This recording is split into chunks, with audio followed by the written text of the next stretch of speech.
해삼을 찾아 고려의 예수도였던 개성에서 역사의 발자취들을 더듬었던 우리의 탐방기행전은 지난 2015년 6월부터 9월까지 조선 동해의 명승지들을 찾아 또다시 기행길에 올랐다. 강원도의 성도원과 청석정, 함경북도의 칠보산, 그리고 거기에 유명한 특산들을 촬영기에 담으면서 우리는 내 조국은 그 어디에도 비길 데 없는 아름다운 나라, 온 세상에 자랑하고 싶은 금수강산이라는 것을 더 잘 알게 되었다.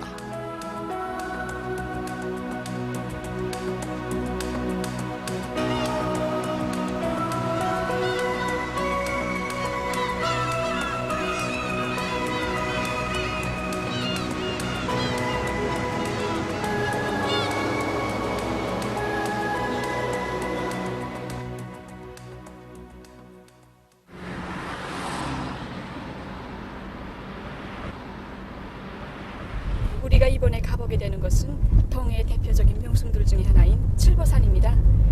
우리는 이번에 칠보산에 가기 위해 평양 오랑행 종기항로 료객기를 이용하려고 합니다. 이 평양에서 고속도로를 따라 칠보산까지 가자면 많은 시간이 걸리지만 이 비행기를 타고 종기항로를 이용하면 1시간 정도밖에 걸리지 않는다고 합니다. 그래서 우리는 지금 평양항공역으로 가고 있습니다. 우리는 비행기 예정 시간보다 훨씬 앞당겨 출발하였다. 그것은 지난 강원도 탐방 비행길에서 평양국제비행장 항공 역사가 훌륭히 일떠섰다는 기쁜 소식을 듣게 되었기 때문이었다. 우리는 이번 기회에 그 멋진 항공 역사를 꼭 화면에 담고 싶어 서둘러 길을 떠나게 되었다.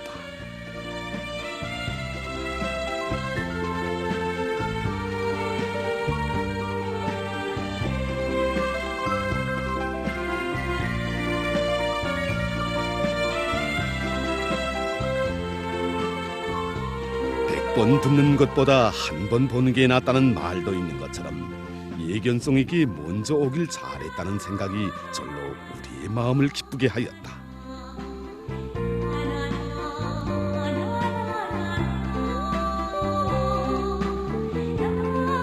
우리는 칠보산 비행길이 조금 늦어지더라도 이 훌륭한 항공 역사를 보다 진지하게 소개하고 싶어 이곳 일근부터 만나보기로 하였다.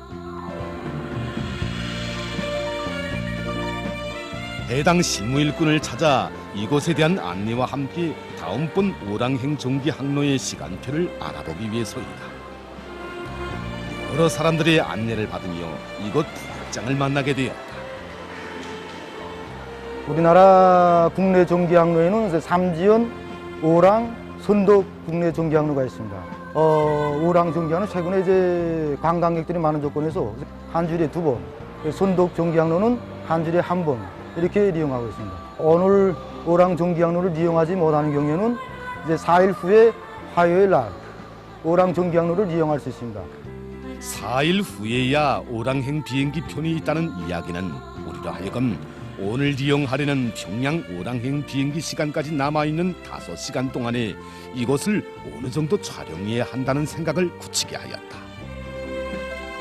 항공 역사에 대해 묻는 우리에게 부역장은 지금 이곳은 역사 2층인데 여행하는 손님들의 수속을 진행하는 수속홀이라고 한다.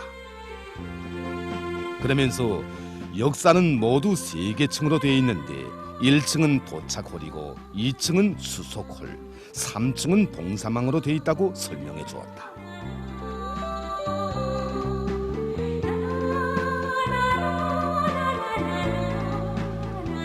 여기는 역사의 1층인 도착홀이다. 지금 이것은 이제 도착할 여객들을 마중 나온 사람들로 붐비고 있었다.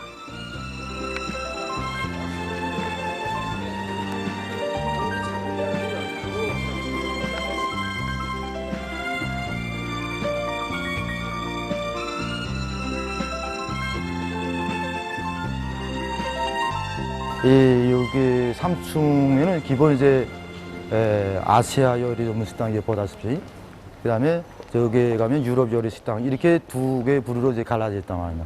가고 그 옆에 이제 여기부터 어스상점, 신발상점 비롯해서 이제 여러 가지들이 다 있고. 그래서 최근에 보면 점점 날이 감에 따라서 이제 손님들이 많이 여기 온단 말이에요. 이제 항공역사가 이제 새로 개건되면서 여기에서 여객들이 이용하면서 이제 여기 잘 소문이 나겠죠. 뭐. 그러니까 손님들이 오면 깜짝 놀랍니다. 여기 와서. 부역장은 우리에게 세계 각국의 요리들을 다 봉사할 수 있는 곳이 바로 여기 3층 봉사망이라고 하면서 여기 봉사기지에 대한 손님들의 반향이 날이 갈수록 높아가고 있다고 긍지에 넘쳐 이야기하였다. 그래서 우리는 먼저 항공 역사에 대한 손님들의 소감부터 들어보기로 하였다. I think the airport restaurant is superb. I really enjoyed my lunch. I ate every bit, including the lemon wedge. I loved every bit. I think the design of the building and the finishes of the building, it's superb. It's all so clean and new, and it's really efficient and lovely. The design is beautiful. It's very modern and very interesting to see the shop all around. Also the outside and inside, all the airport was really nice. This one is one of the most nice I have been. Oh, okay. I found it's a small airport but very nice and clean, and all the stores here are very neatly arranged. Very easy to find items. I bought some this one, candy, and this one. I tasted one other, and it was so delicious. I have to buy more.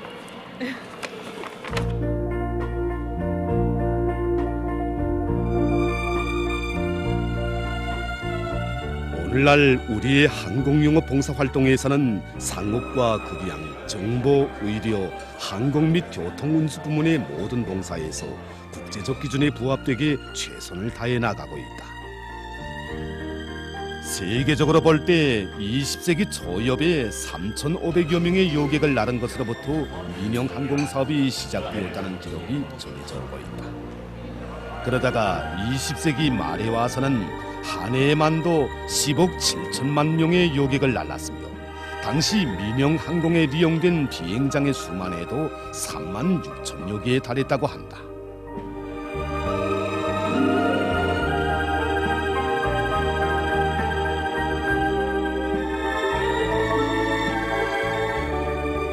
오늘날 각 나라 각 지역의 수많은 비행장들에서는 요객들의 편의를 최대한 도모해주는 것과 함께 영업 봉사 활동을 통해서 자기 나라의 특색을 과시하기 위한 대로 지향해 나가고 있다고 한다. 외국 손님들이 와도 인삼은 우리 여자들의 살결을 따라서 항공영업 봉사 활동은 그 나라의 문명과 발전을 엿보게 하며 중요한 봉사 지점으로 세계의 많은 사람들의 관심을 모으고 있다. 저택이나 말입니다. 품질이 좋고 그다음에 상품이 다양하고 그래서 이거 외국인들도 오면서 말하기를 곱씹어 우리나라 거나 계속 물어본단 말입니다. 우리나라 거 저택이 좀 싸갑니다. 오류 항공의 GS-156 항로 요객기로 도착하신 손님들은 일본 선진벨 뒤에서 선짐을 찾아주십시오.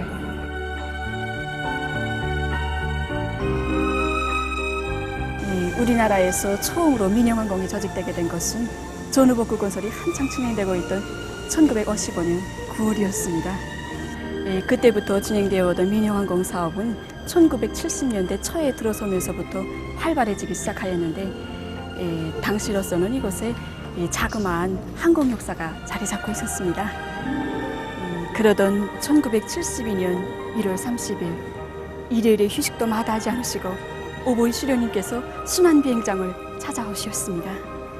비행장을 찾아주신 오보이 시료님께서는 이제 여기에 항공역을 큼직하게 잘 지어야겠다고 하시면서 앞으로 소개될 항공역의 이름을 평양 항공역이라고 부를 때 대한 귀중한 가르치심을 주셨습니다.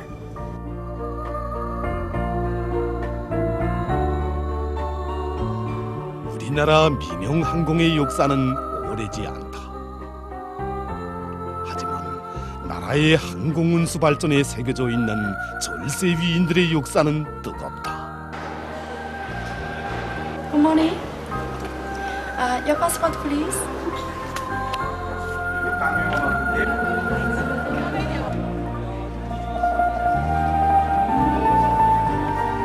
평양 항공 역사는 나라의 관문인 동시에 우리나라의 얼굴이라고 하시면서 항공 운수 발전에 언제나 깊은 관심을 돌리신 위대한 수령님들의 숭고한 그 뜻을 정리받들어 역사 개건 사업을 친히 발기하시고 150여 건의 형성도안들을 하나하나 보아주시면서 여러 차례나 건설 현장에 나오시어 일꾼들의 심장 속에 민족의 녹슬 심어주시고 세계적인 안목과 식견을 틔워주신 분이 바로 우리의 원수님이시었다.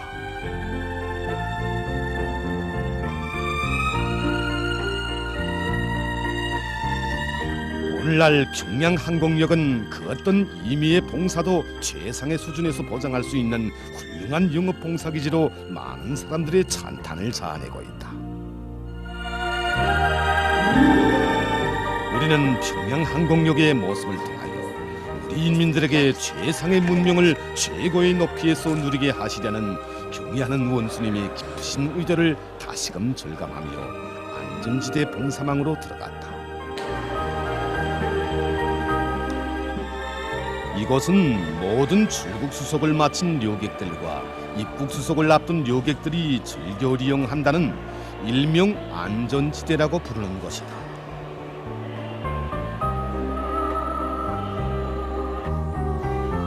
여기서 우리의 주목을 끈 것은 민족요리 식당이었다. 안녕하십니까. 어서 오십시오. 이 민족요리 식당에서는 어떤 음식들을 기본으로 합니까? 우리 식당에서는 우리 민족이 거대한 음식들인 신설로, 성이버섯, 숯불구이, 대동강 숭어국, 넉도스즘을 비롯한 여러 가지 민족 요리들을 전문으로 봉사하고 있습니다. 항공역을 찾는 많은 손님들은 비행기를 타기에 앞서 우리 식당에 와서 꼭 반드시 찾고 가본 하는 음식이 바로 성이버섯 숯불구이입니다.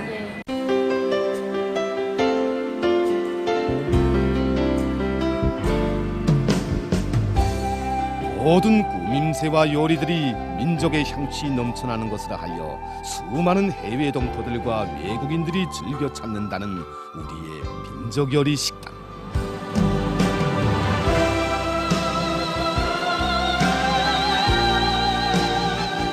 우리 민족 음식들 중에 인기 음식의 하나가 송이버섯 숯불구이라는 말은 우리의 호기심을 끌었다.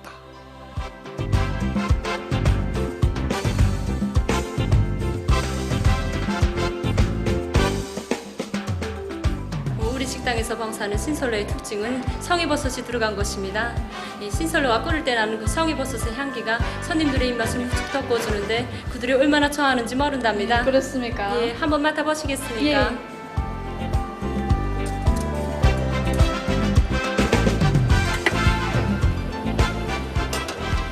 이 향기가 성이버섯 향기입니까? 그렇습니다. 어떻습니까? 성이버섯 향기가 막 풍겨오지 않습니까? 예. 때문에 우리 식당에 오시는 손님들은 이 성이버섯이 들어간 신설로를 꽉 찾고 난답니다. 봉사원은 손님들이 송이버섯 숯불구이를 많이 찾는 이유가 그 향기 때문이라고 한다. 그래서 우리는 인기 음식 송이버섯 숯불구이를 화면에 담아보기로 하였다. 송이버섯 숯불구이의 요리 방법은 간단하다. 송이버섯과 숯만 있으면 가정에서 능히 할 수 있는 요리라고 이곳 주방장이 이야기하였다. 근데 왜 이걸 송이버섯 깎아서 합니까? 버섯 자체가 클 때는 점액질이 생깁니다. 점액질이 붙어서 나온단 말이에요. 그러니까 자라면서는 소나무 잎이 이렇게 쭉 깔리잖아요. 예. 높은 데서 나오는데 높은 데서 나오면 여기 이물이 많이 붙는단 말입니다. 오물, 그다음에 돌조각 이런 게 쭉 붙는데 그걸 씹을 때 돌 씹으면 꽤나 불쾌하잖아요. 그걸 없애자니까 깎아서 그다음에 한단 말입니다. 근데 아마 등산에 나가서 채집할 때는 깎아서 해도 좋고 그냥 그대로 해도 좋다. 근데 그대로 하는 거면 깨끗한 고래로 닦아서 이렇게 먹으면. 송이버섯을 잘 구워내자면 우선 송이버섯을 0.4 내지 0.5cm 되게 썰어야 한다. 천연 건강식품인 송이버섯은 다른 재배버섯과는 달리 자기 고유의 향기가 뚜렷한 것이 특징인데 그 향기를 보존하자면 빨리 구워내는 것이 이 요리의 비법이라고 주방장은 이야기하였다. 그러면서 신설로에 송이버섯이 들어가는 것도 그것이 건강식품인데도 있지만 기본은 음식의 향기를 돋궈주기 위한 데 있다고 하였다. 순수한 향기 이걸 넣어내야 된다. 그러니까 송이버섯은 자기 진짜로 하면 사람들이 저뭐 칠보산에 가서 소나무 밭에서 이걸 채취하잖아요. 채취했는데 채취했을 때 그 소나무 향기, 송이버섯 향기가 독특합니다. 그 향기가 착 느껴지는 향기가 구운 다음에 여기 와서 쫙 구워놔도 수백 가지 요리를 해놔도 이 향기만은 딱 느껴진다. 주방장의 말대로 너루끼리하게 송이버섯이 구워지면서 향긋한 송이버섯 고유의 향기가 온 주방칸을 꽉 채웠다.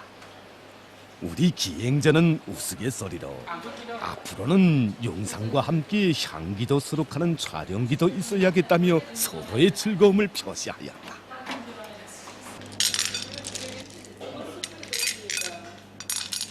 송이버섯이 한창 익어갈 때 한쪽에서는 이렇게 철판에 자갈을 깔고 그것을 불에 달군다고 한다. 이 방법은 전통적으로 우리 선조들이 해오던 송이버섯 구이 방법을 발전시킨 것이라고 하였다. 눈맛, 고전맛 이걸 살리기 위해서 하면 손님들이 온도를 더 오래 가게 하기 위해서 돌 달군 것보다 쇠 달군 게 인사시켰습니다. 돌이 더 오래 갑니다. 그러니까 온도도 더 오래 보관하면서 손님들도 뜨끈한 맛을 오래 느끼게 하기 위해서 돌을 깔았다. 옛날에 우리 선조들은 돌을 달구어 그 위에다 송이버섯을 넣고 구워 먹곤 했는데 그 맛이 참 별맛이었다고 한다. 우리에게 주방장은 식당 요리도 요리지만 진짜 송이버섯 구이 맛은 칠보산에서 제선으로 직접 따서 구워 먹는 맛이 최고라고 이야기하였다. 주방장의 이 말은 칠보산으로 가는 우리의 걸음에 날개를 달아주는 것만 같았다.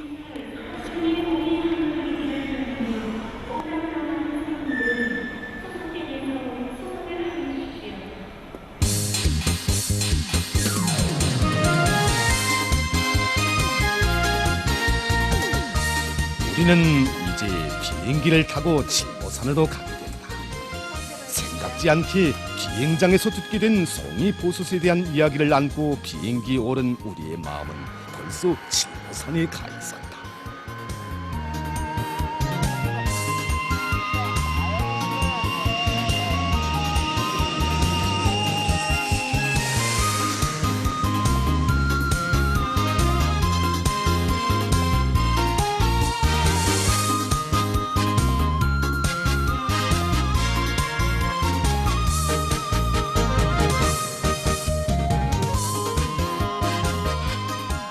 평양에서 비행기를 타고 오랑까지 가는데 1시간도 걸리지 않는다. 거기서 버스를 타고 칠보산까지 가는 시간은 2시간이라고 한다. 그러니 평양에서 떠나서 3시간이면 충분히 칠보산에 도착하게 된다.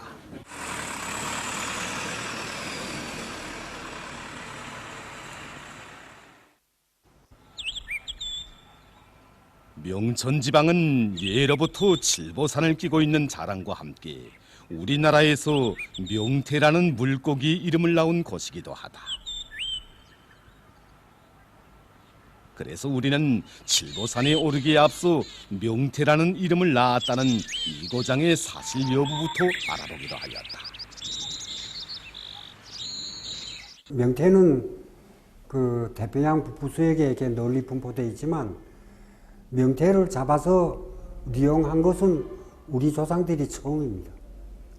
그것은 역사 기록에도 이 명천 지방에 있는 태시성을 가진 사람이 처음으로 명태를 잡았다 해서 명태의 이름을 명천 지방의 명자를 따고 태시성이라는 그 태자를 따서 명태라고 이렇게 부르게 된 사실과 우리 주변 나라들에서도 명태를 다 우리 이름을 따서 부르는 이런 데서도 알 수 있습니다. 명태에는 오랜 옛날부터 여러 가지 이름이 있었습니다. 우리 선조들은 이 꽁꽁한 명태는 덩태라고 했고, 말리운 것은 곤태, 낚시로 잡은 것은 저태, 구물로 잡은 것은 망태라고 불렀습니다. 이 밖에도 애기태, 망물태 등 여러 가지 이름이 있었는데, 저기 남쪽 지방의 사람들은 이 명태를 가리켜 북쪽에서만 나오는 물고기라는 뜻에서 북어라고도 불렀습니다. 이것만 놓고 봐도 이 명태가 이 동해의 특산물일 뿐만 아니라 함경북도 일대에서 나오는 대표적인 물고기라는 것을 잘 알 수 있습니다. 예로부터 명태와 관련해서 이런 전설이 전해져 내려오고 있다. 칠보산 오구의 어느 한 마을에 대서방이라고 불리우는 한 농부가 살고 있었다. 그에게는 늦게야 본 아들이 하나 있었는데 원인 모르게 시름시름 앓고 있는 것으로 하여 대시 주인 내외의 근심은 나를 따라 도에만 갔다. 그때 그 마을 지주집의 모순꾼 총각이 칠보산에 나무하러 갔다가 진귀한 약재인 산삼을 캐가지고 돌아와 대서방의 집에 주었다. 모순꾼 총각이 가져다준 산삼을 먹고 대서방의 아들은 병을 털고 일어나게 됐고, 대서방의 집에선 또다시 웃음꽃이 피어났다. 이 사실을 안 지주놈은 모순꾼 총각에게 산삼을 가져다 바치지 않았다고 문매를 안기게 되었고, 그 오열로 하여 모순꾼 총각은 시름시름 앓던 끝에 자리에서 일어나지 못하게 되었다고 한다. 그런데 영안 의원이 하는 말이 바다에서 나는 물고기 99가지를 먹여야 모순꾼 총각의 병을 고칠 수 있다는 것이었다.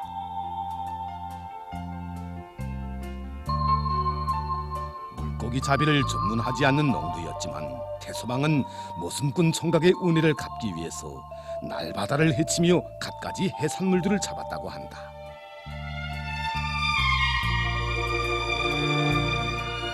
오랜 고생 끝에 98가지의 물고기를 잡아먹였는데 마지막 한 가지만은 이름 모를 물고기였다고 한다. 그래서 온 마을이 달라붙어 이름을 지었는데 명천의 대서방이 잡은 물고기라고 해서 명태라고 지었다고 한다. 대서방이 잡은 99번째 물고기인 명태를 먹고 모순꾼 총각이 자리를 털고 일어났다는 것이 바로 명태와 관련된 전설이다.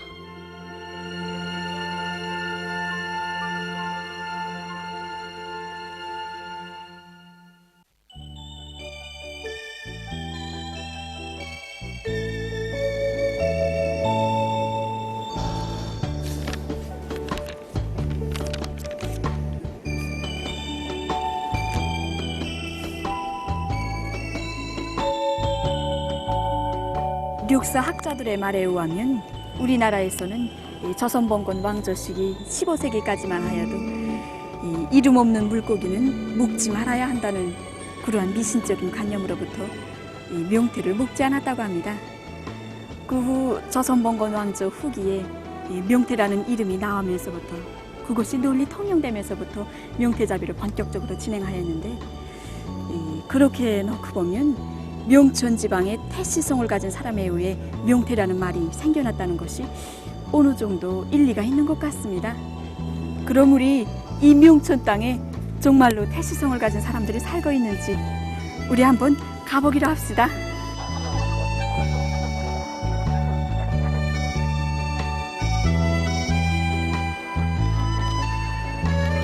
칠보산을 끼고 있는 이 명천 땅으로 탐방 비행길을 떠나면서 우리는 줄곧 이 지방에 태시성을 가진 사람들이 살고 있겠는가 하는 의구심을 감출 수가 없었다. 그것은 태시성을 가진 사람들이 사는 경우 명태의 이름이 이 고장에서 나왔다는 옛 이야기가 호황한 것이 아니라는 것을 말해주기 때문이었다.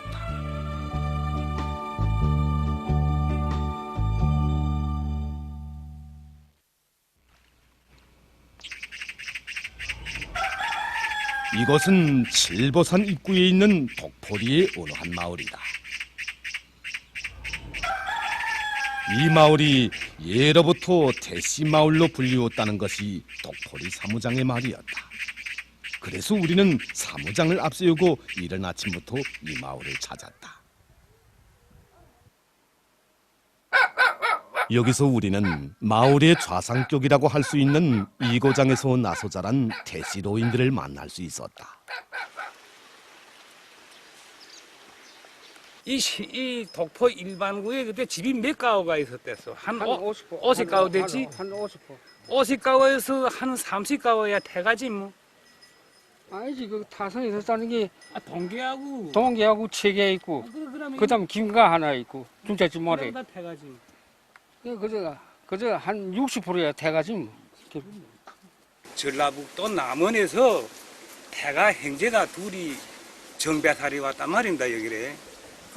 그중 한 명의 이름은 맹이입니다, 맹이. 해명이라는 사람이 와서 정착장인가 청드렁 밑에 저기 어디서 정착해서 씨를 퍼쳤죠. 아마 물고기 장사를 여기서 한 그때 생활이 구차하기 때문에 저 상고면에 가서 고기를 가져다가 또 팔고 그렇게 생계를 유지했다면 그 과정에 이제처럼 그런 희귀한 물고기를 잡아서 지 얼굴을 똑똑하게 그렇지. 저 얼굴 내다가는 이게 태가가 잡혔더니 맹태다. 이렇게 해서 맹태가 나왔단 말입니다. 그거야 금지지 뭐. 이 마을 대씨로인들은 자기의 조상들이 명태라는 이름을 나온 데 대한 한없는 긍지감을 가지고 있었다. 그러나 대씨로인들은 한결같이 이 명천 땅은 명태도 명태지만 기본은 칠보산 송이보솥이라고 이야기하였다. 지대상 명천의 이 송이 산지지요 이게. 명천 송이 산지지요. 제일 명체구이 제일 빨리 난 게 6월 20일부터 송이다. 6월 20일부터 송이 나왔단 말이야. 올송이란 말이죠. 올송이가. 그래서 언제 그냥 7월 말일까지 나오고 그다음 송이가 같이 딱 끊는단 말이야. 딱 끊고 8월 15일 지나야 송이가 또 누송이가 시작된단 말이지. 누송이가 시작돼서 어떤 때는 그 초겨울에 눈이 올 때도 송이가 그냥 올림인단 말이야. 그런 해가 있단 말이야. 그런데 어떻게 그렇게 된지 나는 그 과학적으로 모르겠는데 저건 눈이 온 다음에도 송이 이렇게 했단 말이야. 캐는 게가. 송이버섯은 정말 듣기 힘듭니다. 송이 딸 줄 모르는 사람들은 그래서 행방 없이 그래서 계속 이게 그다 뭐 방귀께서 어떻게 됐던 볼 수도 있고 그러나 송이를 잘 뜨는 사람들은 하루에 한 킬로 이상씩 듣습니다. 우리 그 두 사람도 아마 올라가서 데뷔할 것 같습니다. 아 글쎄 그건 모르겠습니다. 근데 제 나름이기 때문에 가서 물어보면 명천 땅에 대시성을 가진 사람들이 존재하고 있다는 사실과 함께 칠보산 송이보솥에 대한 이야기는 우리 기행조 모두의 흥미를 더욱 자아냈다. 그들이 하는 말이 송이보솥은 다른 보솥과 달리 나오는 것이 제한되어 있는 희귀한 보솥이기 때문에 그걸 찾기가 간단치 않을 것이라고 은근히 위협적인 암시를 했기 때문이다. 원래 송이라는 말은 소나무에서 나오는 보솥이라는 의미에서 설송자에 보솥 이자를 써서 송이라고 한다. 그런데 송이를 그냥 송이라고만 부르지 않고 보솥이라는 단어를 덧붙이는 것은 우리말에 문송이, 꽃송이처럼 비슷한 말이 많은 것으로 해서 그것과 구별하기 위해 송이보솥이라고 한다는 것이 바로 학자들의 이야기이다. 우리나라에서 송이버섯 분포 산지들을 놓고 보면 양도, 묘양산, 금강산, 부령, 칠보산 등 전국 각지에서 송이버섯이 발생하고 있습니다. 그러면 왜 칠보산 송이버섯을 딱 일러주고 있는가? 그래서 송이버섯이 잘 자라자면 온도, 습도, 바람 등 여러 가지 요인이 작용합니다. 그런 의미에서 볼 때 이 동해안 지구에 있고 해발도가 높고 그리고 울창한 수림지대를 가지고 있으면서 부직질 함량이 높은 이 송이버섯이 자라는데 가장 적합한 환경 조건을 가지고 있는 이 칠보산 지구에서 나오는 송이버섯은 품질이 좋은 송이버섯으로 되는 곳이라고 이렇게 생각합니다. 송이버섯이 나올 수 있는 가장 이상적인 생태 환경을 가지고 있는 송이버섯 산지 칠보산. 지금이 바로 8월 말 송이 계절이라 많은 사람들이 송이버섯을 따러 칠보산에 들어갔다고 한다. 그래서 우리는 송이버섯을 따는 사람들을 만나 그들의 이야기와 함께 송이버섯의 생태적 조건을 알기 위해서 칠보산으로 들어갔다.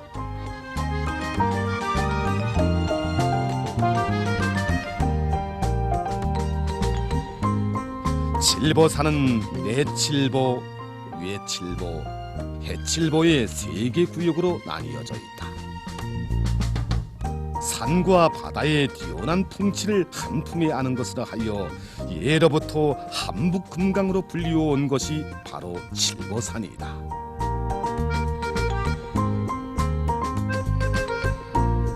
세월의 풍류 속에 자기의 일만 경치를 속절없이 묻혀버리고 있었던 칠보산. 명산도 가꾸어야 제 모습이 살아난다는 말이다. 이것은 오보이 장군님께서 생전에 무려 7차례나 찾아오신 매우 뜻깊은 곳이다.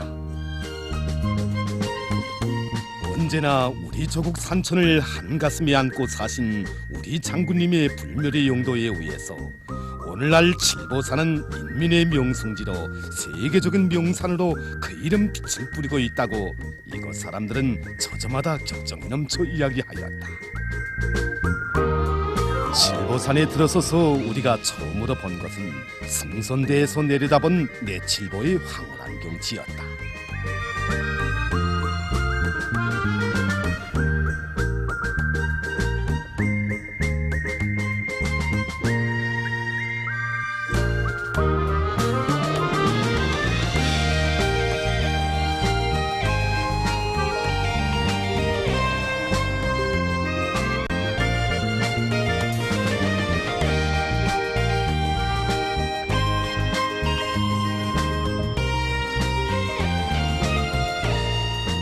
감동이 크면 덩어리가 된다는 말이 있다. 칠보산의 경치에 반하여 입을 다물지 못하는 우리에게 이곳 강사는 칠보산이라는 이름의 유래에 대해서 이야기해 주었다.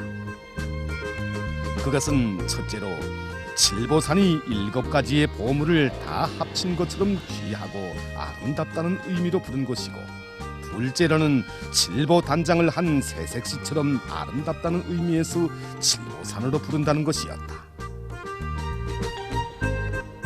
들어봐도 바라봐도 황홀한 칠보산 경치는 우리의 발목을 잡고 놓지 않는 것만 같았다. 그래서 우리는 칠보산에 온 여러 사람들의 이야기를 들어보기로 하였다. 해마다 많은 사람들이 찾아오는데 정말 그 수많이 찾아오는 사람들이 다 이 칠보산 경치를 보고 하나같이 이야기하는 건 이 경치가 자연 경치 그대로 맞는가, 이거 사람이 인공적으로 만들어 놓지 않았는가고 이렇게 다 의심해할 정도로 정말 그 자연 경치의 독특함에 감탄을 금치 못하고 있습니다. 지난해 한 미국인이 우리 칠보산 돌아보고 그 남긴 사실을 제가 좀 이야기한다면, 내경대 명소로 내려가게 되면 우리 버살바위가 있습니다. 그 버살바의 목 부분과 그 몸 부분이 이렇게 45도 경사로, 또 목 부분은 얼마나 가늘게 붙어 있는지, 정말 그 바위를 보고 그 외국인이 하는 소리가 저 바위가 어떻게 하루 이틀 수십 년 세월도 아니고 저렇게 오랜 세월, 수천 년 세월 저렇게 붙어 있는지 모르겠다고, 아주 그 정말 기묘하다고 그렇게 이야기하셨습니다. 그리고 여기 승선대에서 또 얼마나 많은 경치들이 보이니까 그 모든 경치를 다 돌아보면서 정말 자기가 사는 나라, 또 자기도 세계 각국을 다 돌아다녔지만 그런 나라들의 이런 경치가 없었다는 거, 이 조선에서만 찾아볼 수 있는 최상 최대 경치라고 우리 조국의 아름다움에 감탄을 금치 못했습니다.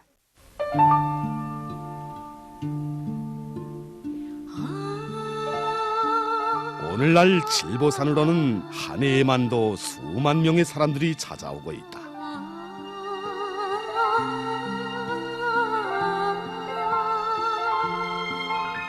언제 와봐도 매번 새롭게 느껴지는 칠보산의 경치는 너무도 아름다워 어디 가도 잊지 못할 것 같다는 것이 여기를 찾은 많은 사람들의 한결같은 이야기이다.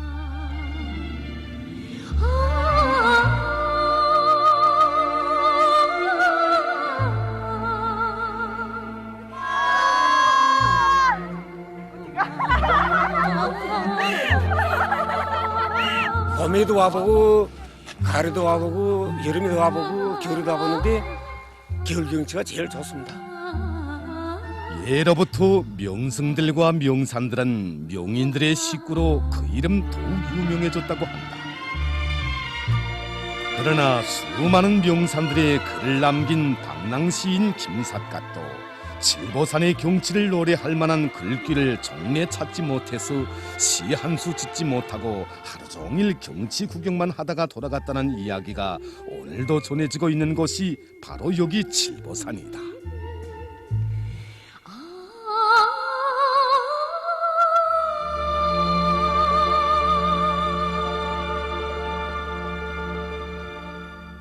우리 그 칠보산에 우리나라 손님들뿐만 아니라 세계 여러 나라, 특히 유럽, 동남아시아, 아프리카 이런 세계 여러 나라 사람들이 지금 많이 찾아오고 있습니다.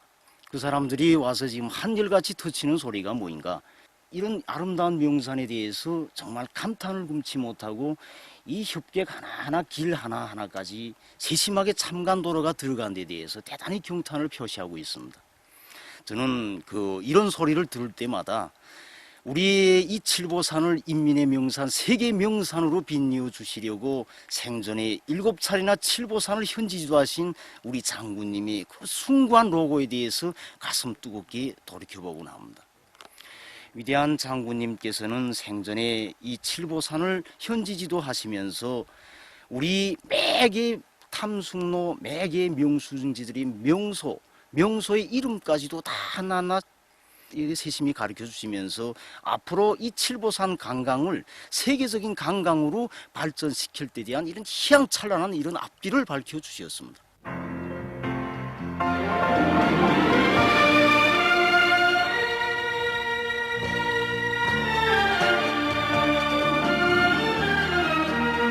송이버섯을 따보자고 바구니까지 옆구리에 끼고 칠보산에 올랐던 우리의 걸음은 자연히 내 칠보의 경치를 한눈에 다 본다는 내경대로 향하게 되었다.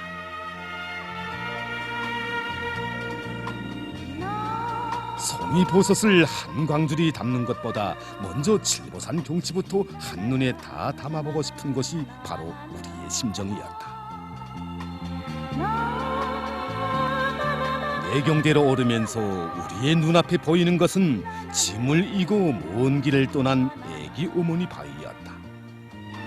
애기 어머니가 인 저 짐이 혹시 송이버섯 보따리가 아닌가 하는 생각이 떠올라 절로 웃음이 나는 바위였다.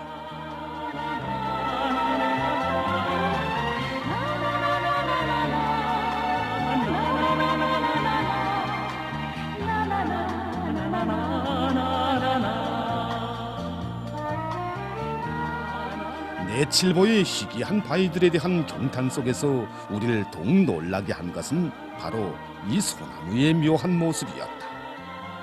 칠보산의 소나무까지도 바위들의 뒤질새라 공작새의 신통한 모습을 펼치고 있는 것이 참으로 우리를 즐겁게 해주었다. 여기는 칠보산 내칠보의 경치가 한눈에 다 바라보이는 내경대이다.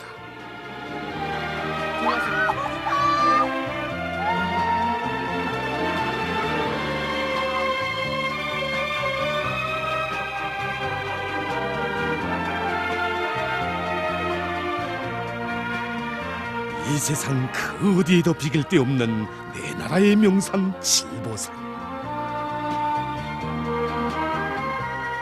그 절경을 숨가쁘게 느껴보며 우리는 이토록 아름답고 기묘한 칠보산이기에 그곳에서 나오는 송이버섯 또한 그토록 남다르지 않겠는가 하는 생각으로 가슴 부풀어 올랐다.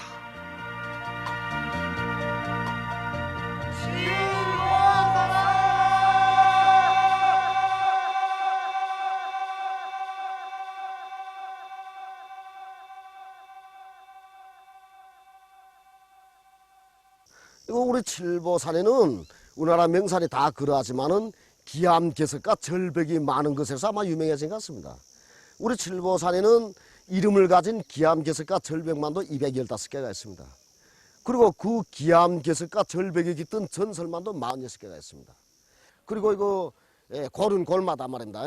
고른 골마다 이 송이버섯이 유명해서인지 저기 천불봉도 그렇고 송이버섯 바위도 그렇고 그리고 저기 보이는 저 가마바위 절벽들이 그저 송이버섯이 방금 돋아나는 것처럼 우쭐우쭐 이렇게 버섯 모양을 형성한 이런 바위들이 많은 것에서 더욱더 유명하다고 생각합니다.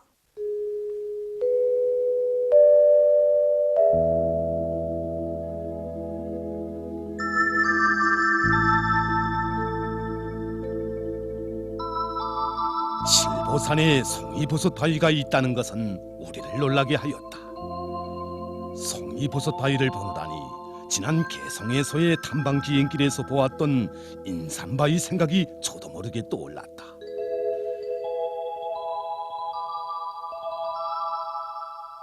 저기 산후 뾰족봉 위에 하늘 높이서 서 있는 바위를 보십시오.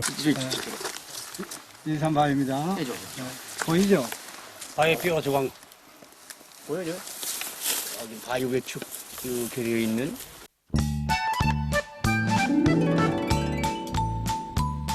개성의 토백이인 김현우 로인과 함께 간구하게 찾아보았던 인삼바위는 개성 땅이 명실공히 인삼의 적지, 인삼의 산지라는 것을 확언할 수 있게 하였다. 참으로 기이한 인연처럼 느껴지는 송이버섯 바위여서 그런지 저도 모르게 격정이 솟구쳐 올랐다. 이 칠보산에 송이버섯 바위가 있는 줄은 정말 몰랐습니다. 그런데 더욱더 놀란 것은 이 내칠보의 바위들을 자세히 보면 모두 보소천지라는 것입니다. 물론 보소를 따기 위해 여기로 올라온 우리들의 마음이 앞선 데도 있지만 정말 보면 볼수록 참으로 신기하기 그지없습니다. 부바위에서 남편의 상투를 자세히 보면 신통이 송이버섯이 돋아난 것처럼 보인다.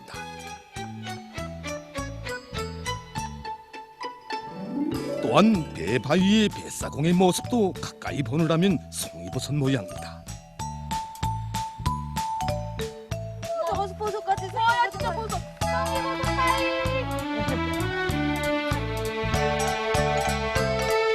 마치도 귀신의 홀력이라도 한 듯 여기저기에 칠보산이 명실공히 송이버섯 산지임을 증명하려는 듯 송이버섯 모양의 바위들이 자기의 자태를 나타냈다.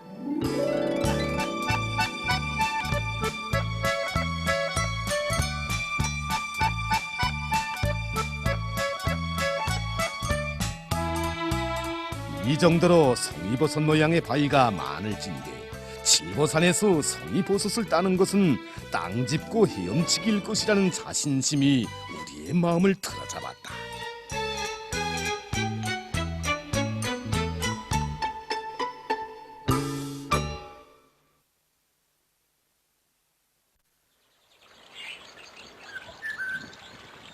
승선대에서 조금 내려오느라면 우리나라 발해식이 대표적 유적의 하나인 거의 1200년의 역사를 가진 개심사가 있다. 개심사의 중심 건물인 대웅전은 조선 봉건 왕조 시기 마지막 보수를 진행했는데 그때의 단청을 비롯해서 모든 것이 현재 300여 년 동안 원상 그대로 보존되고 있다.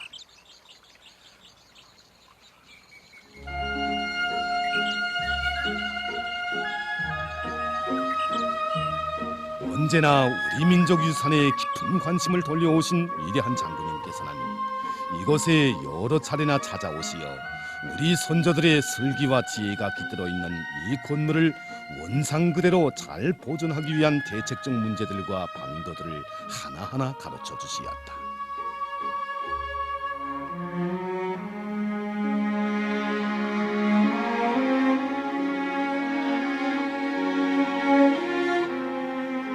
개심사는 대웅전과 함께 산신각과 관흥전을 비롯해서 총 5개의 건물들로 이루어져 있다.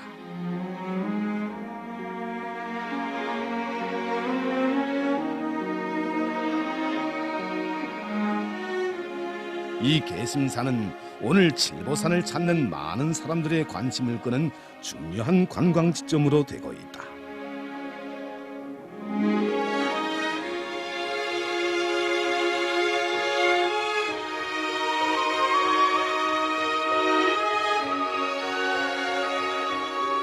이곳 강산은 우리에게 여기 칠보산 개심사에서만 볼 수 있는 아주 독특하면서도 재미있는 비밀이 대웅전 안에 숨겨져 있다고 이야기하였다. 그래서 우리는 그 비밀을 파헤쳐 보기로 하였다.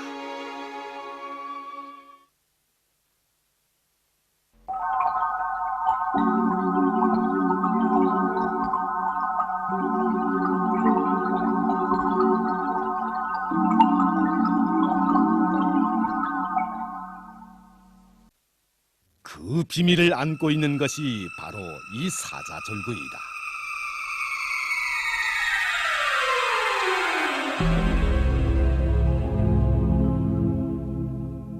사자절구의 비밀은 이 절간에서 살던 옛 중들의 생활과 밀접히 연관되어 있다고 한다.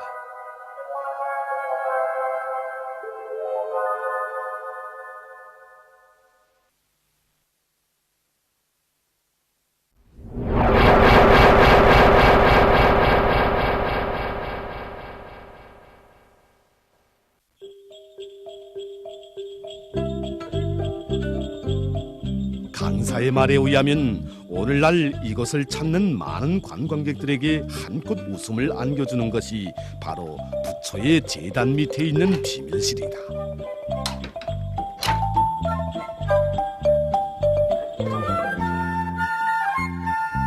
우리가 파헤쳐본 사자절구의 비밀은 그곳 개심사 중에 간절한 부탁도 있고 또 현지에서 강사의 말을 직접 들어야 그 웃음의 진미를 느낄 수 있는 것으로 해서 편집 시 우리는 더 이상 전개하지 않기로 하였다.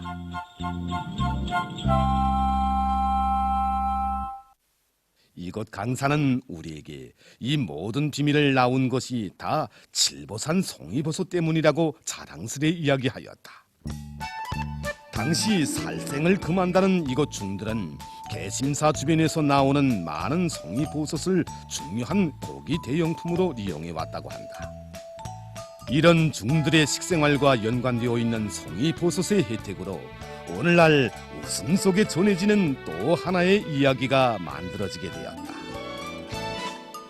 사철 푸른 억센 소나무의 뿌리에서 생존해서 그런지 송이버섯은 예로부터 중요한 보약제로 건강식품으로 주로 남성들의 애용식품으로 많이 이용해왔다.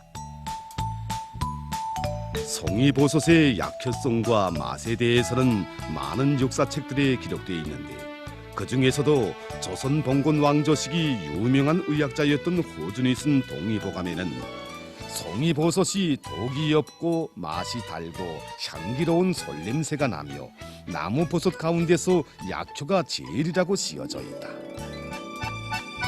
송이버섯은 옛 문인들 속에서도 많은 시적 흥분을 자아냈는데 15세기에 활약한 대표적 시인인 김시숙은 후세에 이런 시구절을 남기었다. 고운 몸 아직도 송화 향기 띠고 짜게 볶아내니 색과 맛이 아름답고 이빨이 시원하다. 음력 8월이면 중들은 양념장과 밀가루를 가지고 깊은 산속에 들어가서 성의를 캐서 구워 먹곤 했습니다. 그런데 그 맛이 천하일미여서 이 산사람들도 모두 중들이 하던 방식 그대로 송이버섯을 해먹었다고 합니다. 그래서 오늘 여기 개심사에 있는 중과 함께 옛날 중들이 해먹던 방식 그대로 송이버섯 구이를 하려고 합니다. 그 방법은 아주 간단합니다. 이 송이버섯을 십자로 가른 다음 그 안에 밀가루를 섞은 양념장을 넣고 이렇게 정이로 감쌉니다.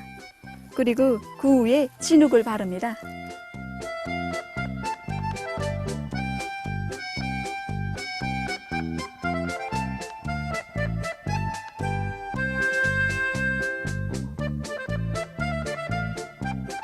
그것들을 땅 위에 넣고 그 위에 장작을 쌓아 불을 지피면 아주 맛있는 송이버섯구이가 된다고 합니다. 우리는 산불이 나지 않게 방화기제까지 절간에서 가져다 놓고 옛사람들이 해먹은 방식 그대로 송이버섯 구이를 하였다. 그런데 명승지관리소 지배인이 하는 말이 그런 구이보다 송이버섯의 갓을 가지고 하는 갓구이가 더 맛있다고 하면서 우리에게 또 다른 송이버섯 구이를 보여주었다. 양반들이 이거 사천경계를 구경하면서 해먹었다는데 우리 지금 그 방법대로 해보자는 겁니다. 그래서 지금 저렇게 송이 갓을 지금 잘라서 저기다 소금을 두르고 또 저쪽에서 지금 한쪽에서 불판을 설치하는데 이제 불판 위에 소금을 두른 저 송이 갓을 올려놓고 불을 떼면 거기에 진한 향기가 풍기는 송이물이 흐릅니다. 그걸 이제 술 한 고부 척 해서 쫙 들이마시면 그래서 온몸에 천하 그 진미를 얻는 이런 감정이 우리 손자들은 이 갓불구이를 이런 철판이 아니라 돌을 달고서 했는데 시간상 빨리 굽기 위해서 철판으로 한다고 지배인은 이야기하였다. 우리 손자들이 창조한 송이버섯 갓불구이는 방법도 간단하고 맛도 좋아. 오늘날 이 지방 사람들은 송이버섯을 캐서는 이런 식으로 많이 먹는다고 한다.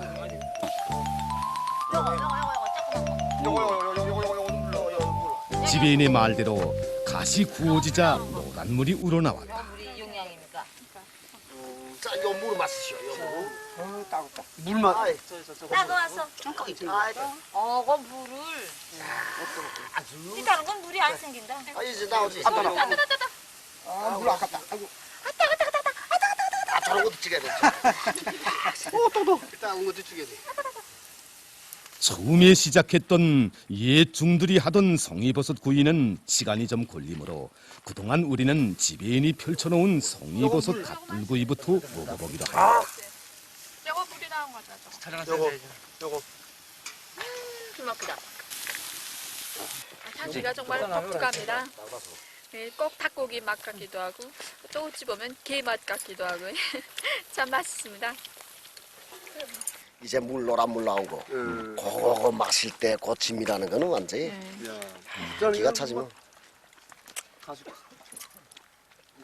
이제 한번 이거 이제 잡쌌으니까 저거 이제 한번 잡숴봐라. 저 맛이 없어요.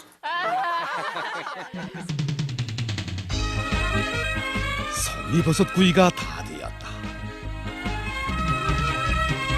해심사중은 이 구이 방법이 송이버섯에 이 지방의 진흙을 감싸서 굽기 때문에 맛도 별맛이고 영양가도 높다고 은근히 자랑하였다.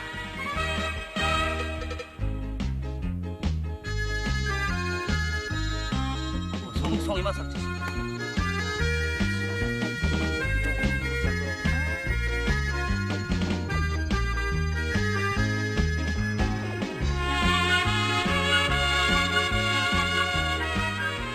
송이와 양념이 이렇게 한데 어울려서 그러는지 꼭 이렇게 닭고기를 양념에 찍어 먹는 듯한 그러한 감을 줍니다. 정말 향기도 독특하고 맛도 정말 독특합니다. 자, 촬영가 선생 한번 머리만 없습니다. 내가 진짜 맛있어요. 이건 이거대로 가지고. 이기묘묘한 아름다운 절경 속에서 자라는 송이버섯이어서 그 향기 독특하고 그 맛 또한 이채로운 칠보산 송이버섯. 신선 얼음에 덕기자로 썩는다는 말이 있듯이 이대칠보의 황홀경에 빠져 벌써 2시간이라는 시간이 흘렀습니다. 그렇지만 우리는 이곳에서 이 칠보산이 송이버섯 산지임을 도달하게 되었습니다. 그걸 안 이상 오늘 이 바구니에 송이버섯을 한강줄이 따보려고 합니다. 말 타면 견마 잡히고 싶다고 천하일미까지 봤으니 기어이 송이버섯을 따보고 싶은 것이 우리 기행자 모두의 불타오르는 욕망이었다. 과연 그 어떤 신비로운 환경 속에서 그 어떤 모양으로 송이버섯이 자라고 있겠는지 끝없는 호기심은 우리의 걸음을 더욱 재촉했다.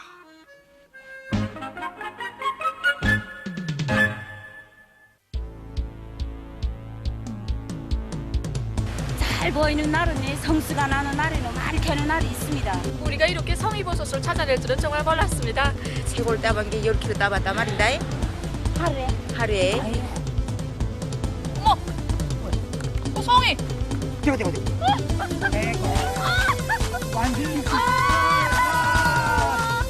해마다 성의를 많이 먹습니다. 난 아무래도 여수 세계 각지 어디든 많이 다녀봤지만 이렇게 깨끗한 바다를 제가 많이 못 봤어요. 본 적이 없어요.